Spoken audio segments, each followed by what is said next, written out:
Video kali ini gue akan menjelaskan ya, 5 level manusia di game kapitalisme.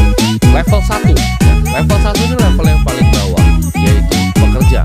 Mereka adalah orang yang gue sebutnya adalah penjual waktu. Contohnya apa sih pekerja level 1 ini? Karyawan pabrik, admin. Mereka itu bekerja dalam sistem, tapi nanti ini bedanya sama level 2. Yang level 1 ini tidak bisa melihat tangganya. Biasanya level 1 ini kesulitan di mana-mana. Mereka biaya orang tuanya, mereka biaya insentif juga, cok di supermarket. Itu adalah pekerjaan level 1, gampang sekali digantikan office boy, nyapu. Ini adalah pekerjaan pertama yang akan nanti digantikan ketika revolusi digital sudah datang. Mereka ini bergantung penuh untuk pembeli kerja. SP1, SP2, SP3 selesai, mereka nggak bisa makan lagi. Mereka ini yang paling rentan terhadap yang namanya inflasi, ya kenaikan harga barang, dan jasa, gelombang-gelombang seperti PHK dan krisis keuangan global. Ketika terjadi krisis keuangan, orang-orang yang ini langsung semuanya nggak bisa makan. Ya, ketika ada COVID, ya mereka di rumah aja dulu, pemilihan lebih tinggi, tapi masih menukar waktu yang mereka punya untuk uang. Contoh apa aja sih ini? Ya, freelancer tuh masih masuk. Ya, walaupun lu kerja bisa melihat yang namanya tangga korporat. Mereka bisa melihat yang namanya tangga kapitalisme ke depan. Ya. Kalau yang level 1 ini mereka jadi office boy, mereka ngelinting rokok, mereka bisa naik ke atas jadi manajer. Ya, bentar bisa jadi kepala cabang, bisa kerja di head office, mereka bisa jadi direksi nantinya, direktur operasional, lalu direktur utama. Ini mereka bisa lihat tangganya. Ya, ketika consulting lagi masih intern, ya jadi general partner. Ini mereka ada tangganya untuk naik. Dan ini beragam, ada yang income dari 10 juta per bulan, banyak. Mereka itu masih bergantung penuh ke kliennya atau para pemberi kerja. Nah ini saran gue untuk para pekerja terampil. Kalau kalian mau jadi pekerja terampil, itu cari market yang paling dihargai sama market, dikasih value paling tinggi sama dunia ini. Gue selalu advokat, kalau gue punya teman nanya, oke, saya mau jadi pekerja terampil, bisa teknologi, bisa mekatronika, bisa robotik, engineer, ya besar di depan. Engineer itu akan sangat berguna ya ketika dunia ini akan transisi dari energi lama ke energi yang terbarukan, energi baru. Namanya high finance itu besar sekali uangnya. Pekerjaannya, gue sebut di venture capital, di private equity, apalagi di hedge fund, itu besar sekali uangnya. Kalau lu intern, ya, lu jangan bayangin, ya kan? Lu misalnya intern di perusahaan internasional di Indonesia, gajinya mungkin paling tinggi itu 7,5 juta. Kalian tahu gaji tahunannya kalau kalian intern di hedge fund seperti Jane Street? Jawaban 250 ribuannya adalah finance dan juga engineering. Kalau mau jadi pekerja terampil, gue nggak rekomen ambil yang lain karena yang lain sampah menurutku.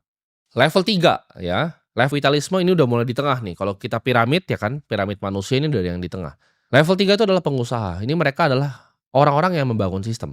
Mereka ini adalah level yang namanya capital structure. Uang ini di kemana aja. Mereka mulai mengerti ya produk dan jasa ini mungkin skill-nya udah variatif ya. Mereka nggak cuma ngerti cara menjual salesnya, mereka harus ngerti operasionalnya seperti apa, mereka harus ngerti cara pencatatan finance seperti apa, kan semuanya.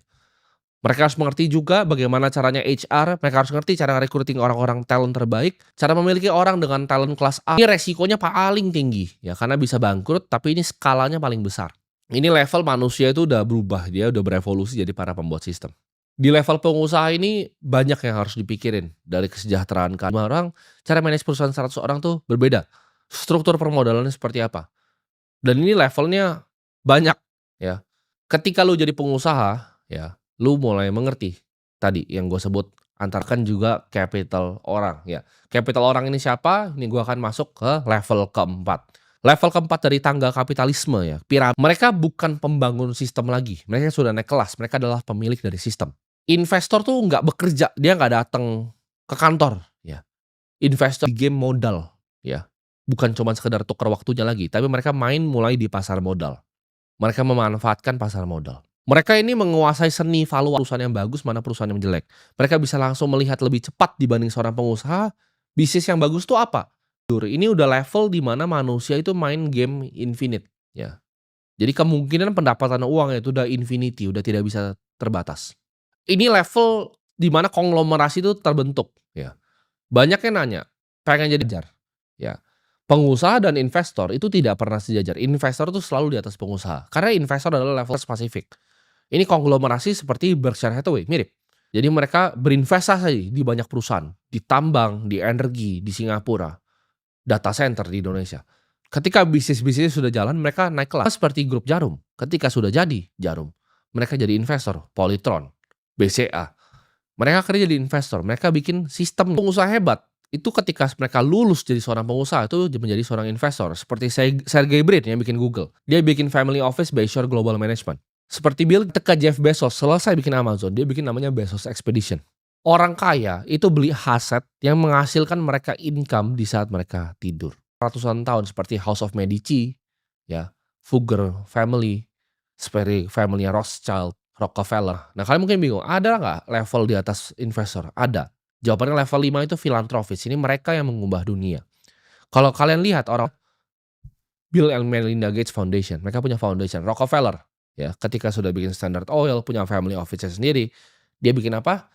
Betul, lulus gue sebutnya dari sistem kapitalisme, mereka akan mengembalikan lagi. Salah satu buku yang mengubah hidup gue itu adalah Gospel of Wealth, itu yang bikin namanya Andrew Carnegie. Kewajiban menurut dia untuk membagikan kekayaannya untuk improve society overall, untuk improve masyarakat luas. Semuanya akan dikenang oleh sejarah, mengubah dunia. Mereka yang punya visi akan dunia yang lebih baik dan mengorbankan harta yang sulit. Jadi ketika lu udah jadi pengusaha, ya kan, lu jadi level investor, lu jadi seorang filantropis. Kita bisa lihat Chris Hohn dari TCI Fund Management. Dia bahkan bikin trader yang paling jago, apa yang dia bikin? Dia bagikan lagi ke semua dunia. Ketika Warren Buffett sudah jadi investor terhebat yang pernah hidup, 99% untuk dunia. Nah, pertanyaannya sekarang, lu di level mana dan mau nggak lu belajar untuk